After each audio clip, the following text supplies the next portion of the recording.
Izina Meddy ni izina rikomeye muri industry nyarwanda. Yafashe umuziki nyarwanda awushira ku rundi rwego.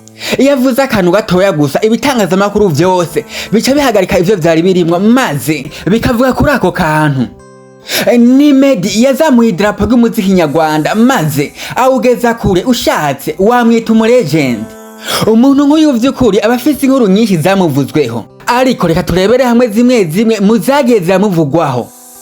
Tukubwira buno buzima bw'ibi vyamamane kugira ngo bukwenspire bugufashe gufokasinga mu byo usanzwe uri kurakora. Aha ni kuri Achieve Your Dream TV, kuri mikro muri kumwe na True Boy. Achieve your dreams. Amazina yiwe ni Ngabo Meddy Jobert.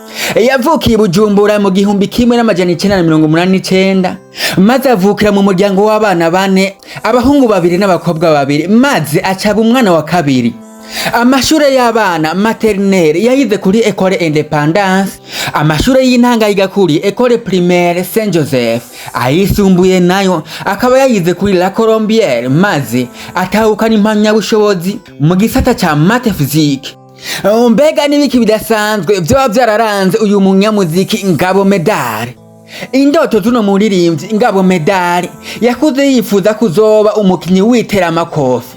Ivyo bikaba vyatumye mu bwana bwiwe akura kubagana, ku buryo wasanga yagwanye n'abandi bana, maze abavyeyi babo bana bakirirwa baraza kwihaniza iwabo wa Ngabo Meddy, bakavuga yuko Ngabo Meddy yabakubitiye abana babo. Mu mwaka w'ibihumbi 2023 Ngabo Meddy yagiye kwiga iteramakofi maze aryigira kuri stade i Remera, aho ni mu gihugu cy'u Rwanda. Ariko nanone ivy'iteramakofi yagiye kubivamo kubera ko mama wiwe atabikunda namba. Umuririmbyi Ngabo Meddy avuga yuko ikintu yakoze mu bwana bwiwe kikamutera ubwoba, ndetse n'ubu yakiyumviriye yuko agira ubwoba bwinshi, ngo ni igihe yigeze guturira inzu babamwo muhira maze irasha igihande cyose kiratokombera, ariko bahamagara kizimyamwoto maze ibasha kuzimya. Umuririmbyi Meddy yatanguye kuririmba akiri umwana kuko nyina wiwe yahora amwigisha gitari, akamwigishiriza ku ndirimbo za Babamwo. Ivyo akaba arivyo vyatumye mama we amutura muri eglise y'abakizwa, maze Ngabo Meddy atangura kuririmba muri korale. Ngabo Meddy avuga yuko mu muryango wabo bari abanyamuziki gusa, ngo kubera ko na papa wiwe yari umunyamuziki umwe wa hatari, ariko nanone akaba atigeze amukubita ijisho ngo amubone. Ngabo Meddy yararimbye no mu mugwi Justified, aho yaririmbanye n'umuririmbyi The Ben hamwe n'abandi baririmbyi batandukanye. Umuririmbyi Meddy avuga ko ikintu kimutera ubwoba mu buzima ngo ni igihe atekereje ibijanye n'iherezo ryiwe. Umuririmbyi Meddy yakuze yifuza kuzohura na Perezida Paul Kagame, umuririmbyi Michael Jackson hamwe na Yesu. Muri abo bose avuga yuko Perezida Paul Kagame bahuye, ariko nanone Michael Jackson urumva nyine ntivyakunze, ariko nanone akavuga yuko ategereje kuzobona Yesu Kristo. Indirimbo ziwe zarakunzwe n'isinzi ry'abantu benshi, ariko akavuga yuko indirimbo yaririmbye bivuye ku mutima ari indirimbo yise Ubanza Nkukunda. Ikintu cababaza umuririmbyi Meddy kandi kikamutungura nuko yakunda kuririmba indirimbo z'urukundo, ariko nanone atarukundo yabayemwo cyane, ariko akavuga yuko ashimira mama wiwe kubera ko ari we yamukunze urukundo rutagereranwa. Reka nanone tuje ku rukundo rwiwe, yakunze umugore wiwe Mimi. Meddy avuga yuko yahuye n'uwatinze aba umugore wiwe Mimi mu gihe yari kararondera umukobwa yokinisha cyangwa se yokoresha mu ndirimbo yiwe yise Ntawamusimbura. Nibwo umugenzi wa Meddy abwira Meddy ati, je ndazi umukobwa ushobora gukoresha, ariko bisaba mwicare hamwe ubimusigurire.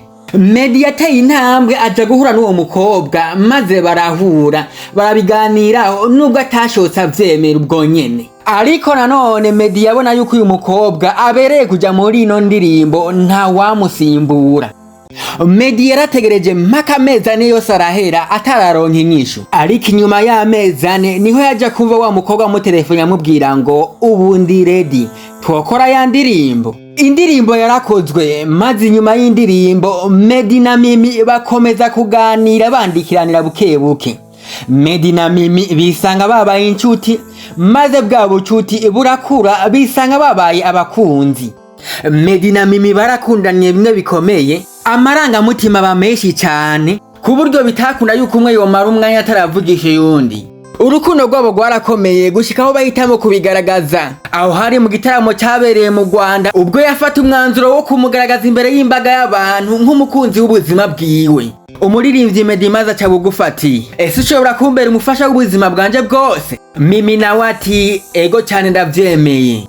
Mu nyuma y'ivyo bakoze mariage, kandi mariage y'igitangaza. Iyo mariage yabo yitabiriwe n'ivyamamare bitandukanye, aho ndavuga nka The Ben, King James n'abandi benshi.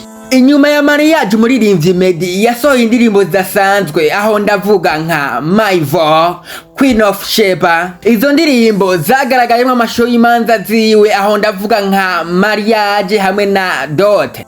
Inyuma y'ivyo vyose umuririmbyi Meddy yahinduye kariyere yiwe y'ukuririmba, maze biciye ku mbuga ziwe avuga ngo ngomba ntangure kuririmba gospel, indirimbo mpimbazamana. Kugeza ubu tuvugana umuririmbyi Meddy ni umuririmbyi akomeye cyane mu ndirimbo mpimbazamana, indirimbo za gospel.